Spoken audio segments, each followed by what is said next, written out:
Maori and the Sun. It used to be the sun Te-rā traveled swiftly across the sky. The days were short and the nights were long.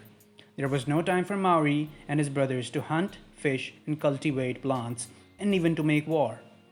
"I'm going to catch the sun and force him to move slowly," Maori said to his brothers. "Why?" "It will make days longer. Leave the sun alone," they said earnestly, knowing how much trouble some of his experiments had caused. Maori laughed. "We shall do it together." "We can never tame the sun," they protested. "He would burn us up before we could get near him." But Maori had a plan.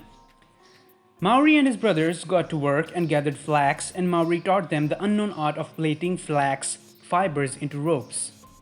Their journey was long, but they finally arrived at Te-rā, the cave of the sun. When Te-rā rose from the cave, a coil of ropes fell over his head and shoulders, one after another, which binded him. Maori ran towards the sun with his girdle.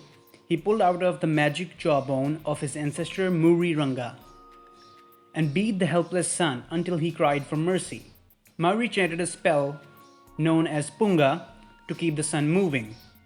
When he was released, he limped across the sky, and from his wounds came bright lights that we know as sunbeams. During winter, he takes a shorter path, but when summer comes, he remembers his suffering and moves slowly.